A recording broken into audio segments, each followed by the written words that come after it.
Obrigado, senhor presidente, nobre vereador Daniel Brizola, senhores e senhoras. Eu me inscrevi para fazer o uso da palavra no dia de hoje, porque amanhã, dia 27 de novembro, pela terceira vez seguida, nós estaremos realizando uma manifestação chamada Dia Nacional pela Legalização da Maconha e Combate ao Câncer. Essa manifestação, ela foi organizada pela RENCA, que é a Rede Nacional de Coletivos e Ativistas pela Legalização da Maconha.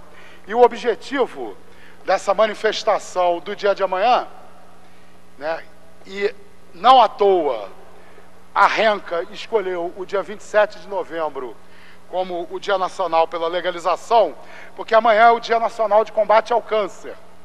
E o objetivo dessa manifestação é justamente divulgar para os brasileiros que existe um uso medicinal da maconha, que o uso medicinal da maconha é consagrado já em vários países do mundo, hoje, vários países do mundo, dezenas de estados americanos permitem o uso medicinal da maconha, e no Brasil esse uso ainda é muito pouco conhecido.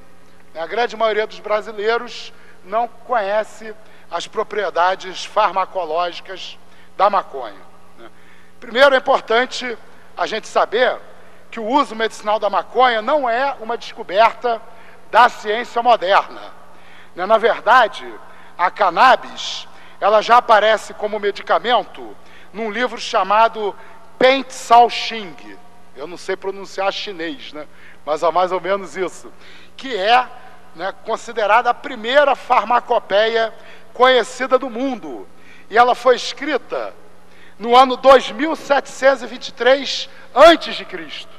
Quer dizer, há quase 5.000 anos, a humanidade já conhece o uso medicinal da maconha. E nesse livro, a maconha, ela é descrito o efeito analgésico, anticonvulsivante e tranquilizante da maconha. No início do século XIX, a Câmara Municipal do Rio de Janeiro deu início às legislações mundiais que proíbem a maconha. A primeira legislação que nós conhecemos no mundo que proíbe o uso da maconha é uma postura municipal da cidade do Rio de Janeiro de 1830, que tinha um caráter claramente racista, quando ela estabelecia que é proibido aos escravos e outras pessoas o pito do pango.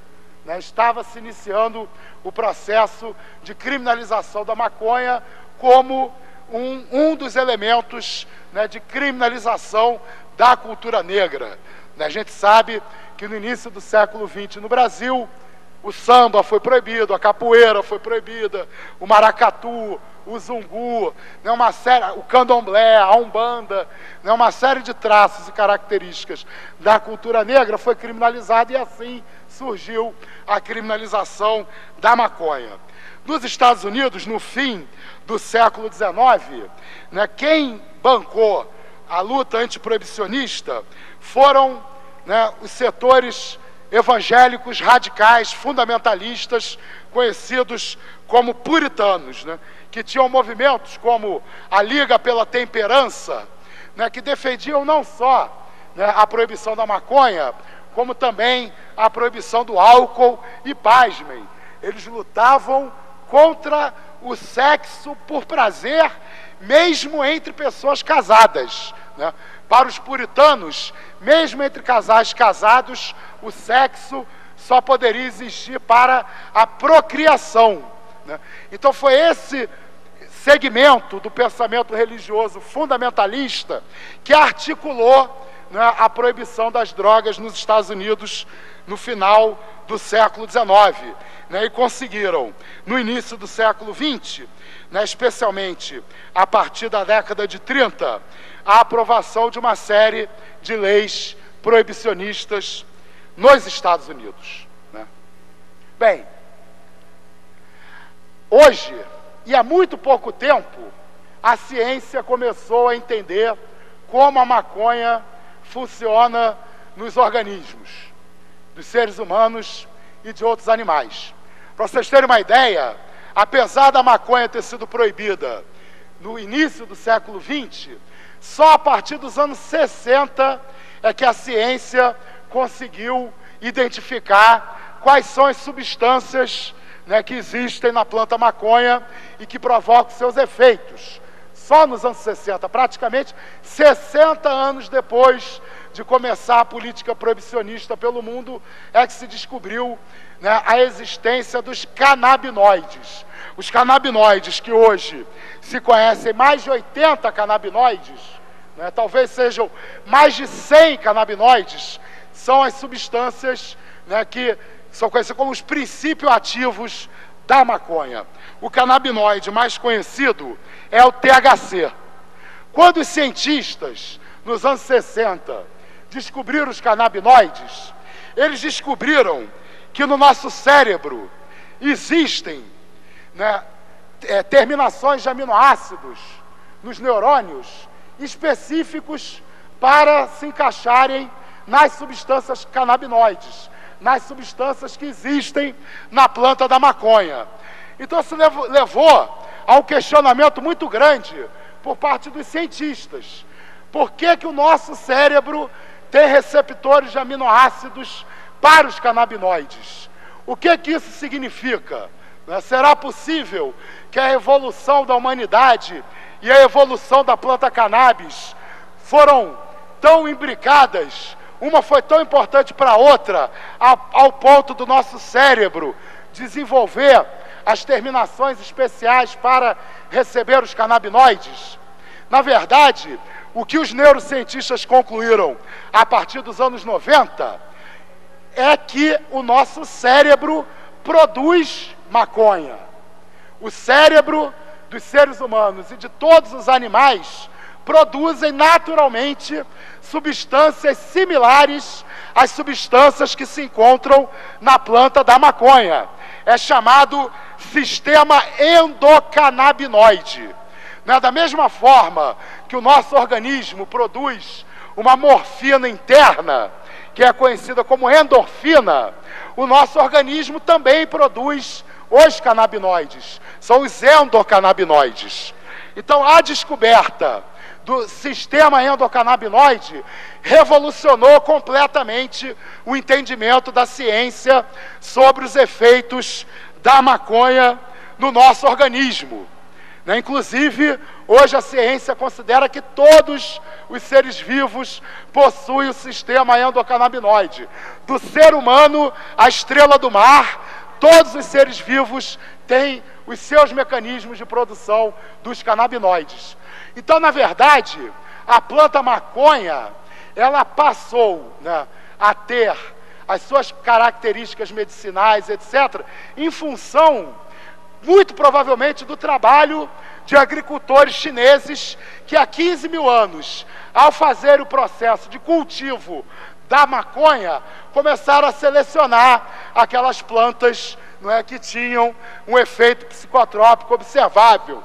Então, foi o homem adaptando, a espécie à sua necessidade de ingerir os canabinoides. Bom,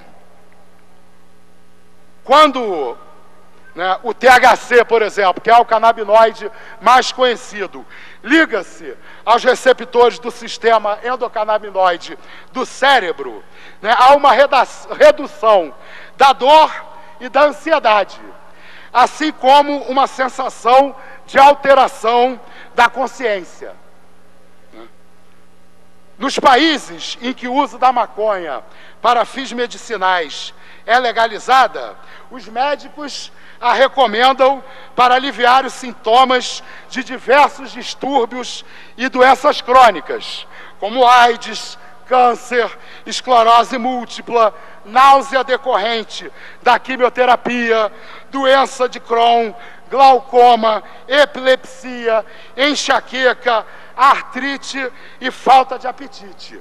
A maconha medicinal também é indicada para pacientes terminais como forma de aliviar a dor e melhorar a qualidade de vida. E hoje já existem pesquisas em vários países do mundo demonstrando que os canabinoides também podem reduzir o crescimento de determinados tipos de tumores cancerígenos. Então a maconha não é utilizada apenas para combater os efeitos colaterais da quimioterapia contra o câncer. Ela já vem sendo utilizada como remédio contra o tumor cancerígeno, dependendo do tipo de tumor. Em 1996, o estado da Califórnia aprovou, por plebiscito, a regulamentação do uso medicinal da maconha. Hoje, 18 estados americanos têm leis semelhantes. Na Califórnia, a arrecadação de impostos com a venda legal de maconha está em aproximadamente 100 milhões de dólares por ano. Inclusive, houve muita polêmica nos Estados Unidos recentemente, com um plebiscito que houve na Califórnia pela legalização do uso recreativo da maconha. Muitos economistas defenderam que a legalização da maconha seria o principal instrumento econômico para que a Califórnia pudesse enfrentar a crise financeira provocada em 2008. A lei da maconha, para ser utilizada na forma de cigarros, o conhecido baseado, as farmácias autorizadas a vender maconha medicinal oferecem diferentes produtos à base de cannabis, como biscoitos, chocolate, leite e manteiga.